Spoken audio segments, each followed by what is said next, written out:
Hello viewers, I doctor SBK Lal welcome you all in my YouTube channel.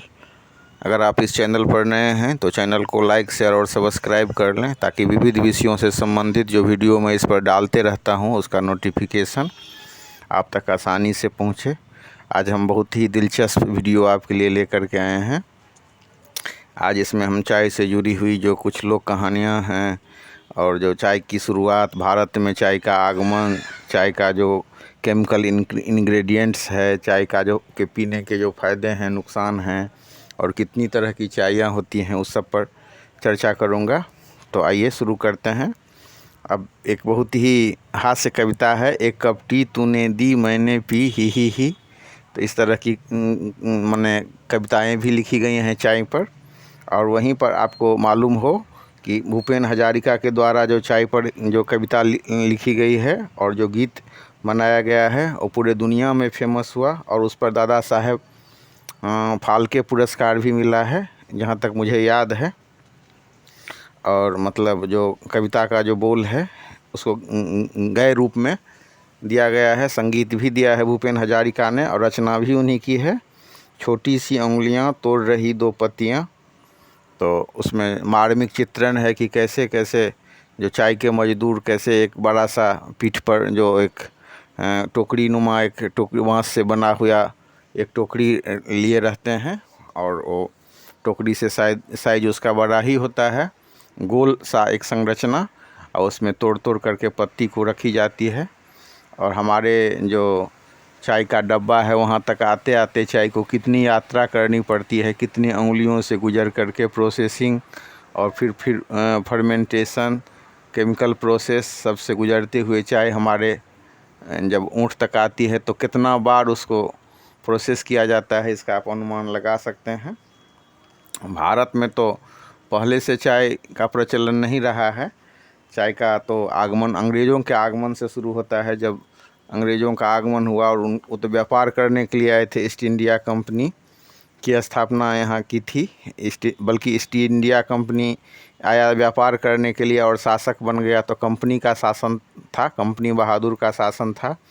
अब लोगों को तो चाय में कोई दिलचस्पी नहीं थी तो दूध चीनी ये सब बांट करके चाय मुफ्त में उसको पिलाते थे, पहले आदत डाले। और आज आप देख सकते हैं कि भारत के अनेकों घर में बिना मतलब चाय के सुबह होती ही नहीं है। बहुत आदमी को तो बेड टी पीने का लक्षण, सो करके उठेंगे और चाय चाहिए। तो और मतलब कुछ आदमी को तो मतलब पेट ही नहीं साफ़ होता है, बिना चाय के लेट्रिने नहीं होता है।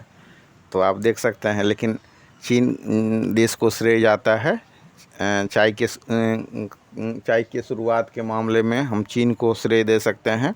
और कुछ कहानी इस तरह से है कि चीन देश में जो एक राजा थे वो गर्म पानी पीने के आदी थे, डेली सुबह उठ करके गर्म पानी लेते थे।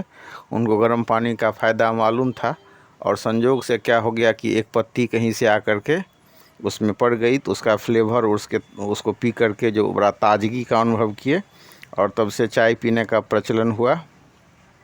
और अगर हम बुद्ध स्टोरी को माने तो गुमचेन नाम का एक बौद्ध भिक्षु था। तो क्या करता था कि वो जब ध्यान करने के लिए बैठता था तो उसको बड़ा डिस्टर्ब हो। जब भी वो ध्यान करने के लिए बैठे तो उसको नींद आने लगे। तो बहुत परेशान हो गया वो कि ध्यान नहीं कर पाए। अब ध्यान नहीं कर पाएगा तो साधना कैसे होगी। तो वो क्या किया, अपने आँखें को नोच करके फेंक दिया और उसमें से जो है सो चाय, उसमें से जो पौधा निकला तो चाय हो गया जो नींद आपको हराम कर सकता है। अगर आप ज़्यादा चाय ले रहे हैं तो आपका नींद बाधित हो जाएगा। तो इस तरह से हम देख सकते हैं कि चाय के बारे में कितनी कहानियाँ जुड़ी हुई हैं, कितने मिथक जुड़े हुए हैं। और तो बहुत सारी कविताएं हैं। चाय बागान के जो मजदूर हैं उनके हालात पर बहुत सारा वर्क हुआ है। चाय कितने तरह के होते हैं तो आप देख सकते हैं, नीली चाय, पीली चाय, उजली चाय, ग्रीन चाय। तो भारत में जो प्रचलन वाला है, सर्वाधिक प्रचलन है दूध वाली चाय। दूध वाली चाय को हम कैसे बनाते हैं, उसमें जो पानी को उबाल लिए, जब पानी 100 डिग्री सेल्सियस पर उबलने लगता है तो फिर उसमें पत्ती डाल दिए, चीनी डाल दिए और सबसे लास्ट में दूध डालते हैं। रंग भी अच्छा होता है और स्वाद भी अच्छी होती है। और कई जगह पर आप जाएंगे तो आपको सिर्फ दूध ही में चाय बना करके देगा, उसमें पानी मिलाएगा ही नहीं। और कहीं कहीं तो आपको लाल चाय ही बहुत फेमस होता है। लाल चाय बनाने के लिए क्या करते हैं, कम पत्ती देते हैं और लाल चाय में नींबू डालते हैं। तो कहीं पर आपको देखेंगे चूक वाली चाय, मतलब नींबू के रस को उबाल करके उसका जो है चूक बना लिया जाता है और चाय बना करके चाय पत्ती के साथ पानी को उबाल लेते हैं, चीनी डाल देते हैं और उसमें हम 1-2 बूंद चूक डाल देते हैं। उसके अलावा हम देख सकते हैं कि मतलब उसमें चाय के इलायची वाली चाय होती है, या फिर मतलब उसमें इलायची के अलावा लौंग वाली चाय होती है, तेज़पत्ता वाली चाय होती है, काली मिर्च वाली चाय होती है, दालचीनी वाली चाय या अदरक वाली चाय। तो अलग अलग चाय का अपना अलग अलग फ़ायदा है। नींबू वाली चाय पीने से विटामिन सी मिलता है, इम्यूनिटी सिस्टम भी ठीक ठाक रहता है और दूध वाले चाय की तुलना में ये कब्ज भी कम करता है। अगर सर दर्द हो तो अदरक वाली चाय, अगर आपको गैस बन रहा हो तो सौंफ वाली चाय, और मतलब डाइजेशन से प्रॉब्लम हो तो इलायची वाली चाय। तो थोड़ा फ्लेवर भी अच्छा हो जाता है। अब चाय का जो फ्लेवर है उसके मामले में सबसे फेमस राज्य है गुजरात। और गुजरात के बारे में जब नेहरू जी को चाय परोसा गया, गुजरात वाली चाय, मसालेदार चाय, तो नेहरू जी ने उस पर अपना कमेंट पास किया था कि इसमें अब तड़का लगाने की ही कमी है। तो इस तरह से हम देख सकते हैं कि कितने तरह के चाय होते हैं, कितना उसका फ्लेवर होता है। अगर ये जो भारत में जो चाय है वो ब्लूमिंग, ब्लेंडिंग इस प्रोसेस से गुजारते हैं। 100 डिग्री सेल्सियस पर पानी उबलता है और उसमें हम पत्ती को डाल देते हैं और पत्ती जब उबलने लगता है तो फिर उसमें हम चीनी डाल देते हैं और लास्ट में दूध डालते हैं। तो फ्लेवर अच्छा बनता है और स्वाद भी अच्छा होता है। और उसमें जो कई आदमी थोड़ा सा इलायची डाल करके पीना पसंद करते हैं, तो इलायची वाली चाय हो गई। सर्दी उर्दी की शिकायत हो तो फिर, या गला का तकलीफ़ हो, या गठिया बातरस हो तो दालचीनी वाली चाय देते हैं, या खांसी हो तो काली मिर्च वाली चाय देते हैं। और जो बिहार में तुलसी वाली चाय बहुत फेमस है। पटना वाला इलाका में जाएंगे, यूपी में जाएंगे तो तुलसी वाली चाय बहुत प्रसिद्ध है।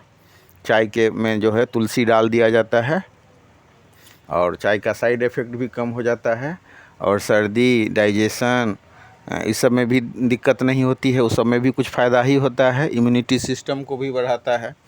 तो ये तुलसी वाली चाय बहुत लोकप्रिय चाय है।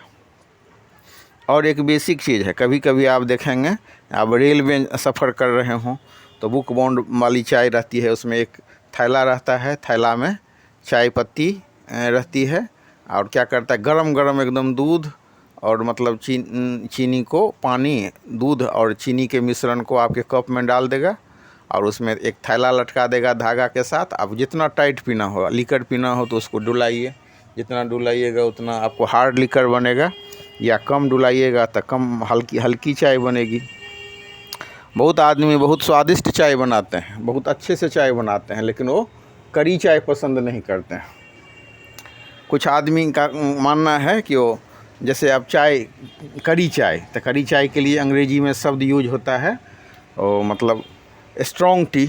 और एक अंग्रेजी के विद्वान हैं, उन्होंने पूछा कि कड़ी चाय की अंग्रेजी क्या होती है, तो उन्होंने कहा कि स्टोडल टी। अब इस पर विवाद छिड़ गया कि स्टोडल टी और स्ट्रॉन्ग टी में क्या होता है। तो चाय के लिए एक्चुअली में जब हम कम टेम्परेचर पर उसको बनाते हैं धीरे धीरे, तो काढ़ा जैसी चाय बन जाती है, तो स्टोडल टी बन जाती है।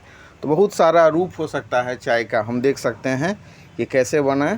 और अगर मतलब चाय पत्ती को आप ढक्कन में रख लें और ढक्कन में रख करके तो उस चीनी डाल दें, उस पर से गर्म पानी डालें और तब जो चाय होगा तो उसको 100 डिग्री से कम टेम्परेचर मिलेगा और टेनिन नहीं तब वो रेनिन बनेगा, उसका साइड इफ़ेक्ट कम होगा। और सीधे अगर आप उसको बर्तन में डाल दिए गर्म पानी और उसमें पत्ती डाल दिए तो फिर क्या हो जाएगा, उसको 100 डिग्री से ज़्यादा पर बॉयल होगा और फिर उसका साइड इफ़ेक्ट होगा, वो टेनिन बन जाएगा। या फिर दूध जो है सो 60 से 65 डिग्री सेल्सियस पर उबलने लगता है, तो उतना पर अगर सिर्फ दूध में आप चाय बना रहे हैं तो भी उसका साइड इफ़ेक्ट कम होगा और मतलब आपकी ओट भी कम पकेगी। बहुत आदमी, अगर विदेशी आदमी सब की बात करें तो उतना गरम चाय वो लोग नहीं लेना पसंद करते हैं। चाय को स्वीप करके पीते हैं और एकदम ठंडी करके चाय पीते हैं। और हम भारतीय लोग बहुत गरम गरम पानी पीते हैं। और कई आदमी जो अपने स्वास्थ्य के प्रति और सौंदर्य के प्रति सजग हैं, तो उनको देखिएगा कि वो गरम गरम चाय इसलिए नहीं पीते हैं कि उनका जो गुलाबी ओंठ है वो न पूरा उसका रंग ख़राब हो जाए, और कभी कभी होता भी है।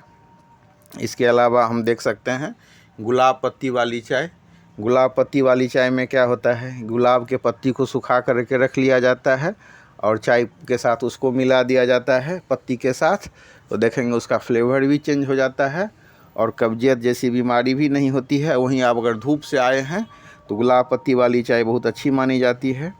वहीं अगर आपको ब्रेन से संबंधित और नस से संबंधित शिकायत है तो अपराजिता की पत्ती को डाल करके चाय बनाते हैं तो नीली चाय बन जाती है।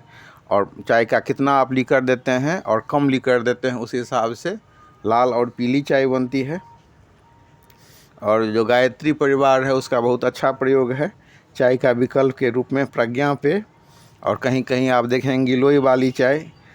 तो ये सब चाय का अलग अलग रूप है, लाल चाय, नीली चाय, उजली चाय, प्रज्ञा पेय, ये सब अलग अलग है। और जो मतलब बीमार आदमी जो बीमारी के लिए लेते हैं या अपने स्वस्थ रहने के लिए लेते हैं, एंटीऑक्सीडेंट वाली चाय और एमिनो एसिड वाली चाय, तो उसमें बहुत फेमस है ग्रीन टी। आप देख सकते हैं, शोध कर सकते हैं, गूगल सर्च भी कर सकते हैं कि ग्रीन टी के कितने फ़ायदे होते हैं। और उसमें कुछ हर्ब्स भी मिला होता है, जैसे आप थोड़ा उसमें हींग मिला हो सकता है या अलग अलग कंपनी फ्लेवर के हिसाब से उसको बना सकती है और मिला सकती है। तो इस हिसाब से अलग अलग तरह की चाय बनती है। और भारतीय के बारे में कहा जाता है कि ये अपने जीवन में एक भारतीय 25,000 से 30,000 कप तक चाय पानी पी जाता है। चाइना जहाँ इसका उद्गम स्थल है वहाँ पर देखेंगे कि मग में चाय पी जाती है, 1 मग चाय लोग पीते हैं और इसे बिना दूध और चीनी के पीते हैं। खाना खाने के बाद अगर हम चाय लेते हैं तो उससे क्या होता है कि आयरन की कमी हो जाती है। अब कई आदमियों का मानना है कि हाई बीपी वाले को चाय कम लेना चाहिए, और मतलब गैस, कब्ज, इंसोमेनिया, मतलब नींद की कमी या भूख की कमी, नपुंसकता, ये सभी बीमारी से डेवलप हो सकती है। लेकिन ये पूरा सच नहीं है, ये मिथक है। और जो भारतीय का कुछ हर्ब्स है अगर उसको हम मिला लेते हैं तो चाय का भी मज़ा ले सकते हैं। और अलग अलग जायका में अगर हम अलग अलग तरह की चाय लेते हैं तो भी बहुत मज़ा है। वीडियो को बहुत देखने के लिए बहुत बहुत धन्यवाद।